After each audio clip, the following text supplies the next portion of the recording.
the Constitution, and you're saying you'd seize those weapons. I see that as a problem. I'm going to bring us back in time to World War II.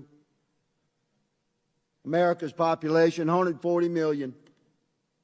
15 million American men came home from World War II with deep scars and significant skills. They bore the invisible wounds of war. And there was weapons everywhere. We'll talk about mental challenge. My father was one of those men who was a Navy pilot in World War II. He came back from the war and built his family on the 7th of his 8 children. I was born in 1961.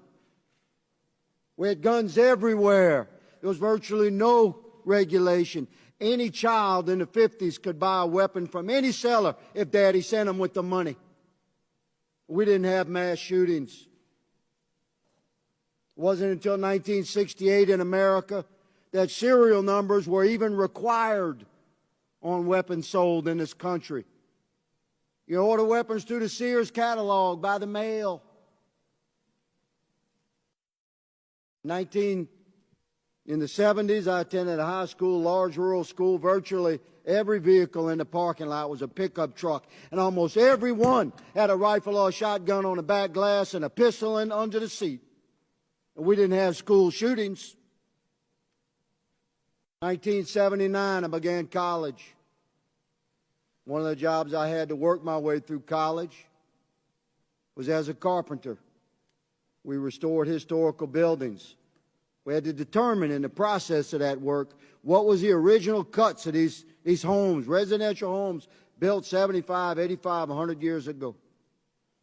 You could tell by the saw cut if it was a mechanical cut, an electric cut, or a hand cut. By such observations, we knew exactly how that house was originally built. And to my amazement as a young man, beginning college in Louisiana, working, to my amazement, you know what I discovered, Madam Chair?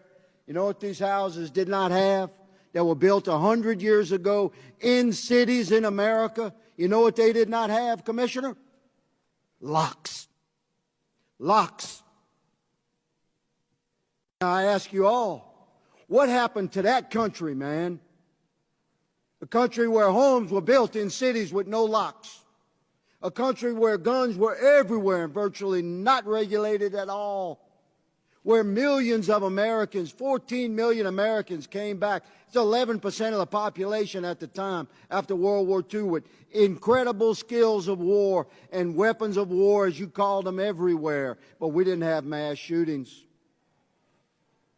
And here we sit today where an entire once proud Democratic Party is presenting unbelievably unconstitutional laws to press upon our nation, and we have a police commissioner that says he would go home to home and confiscate legally owned weapons if he got a tip. Madam Chair, I yield my speech, but I will not yield my opposition to these unconstitutional laws.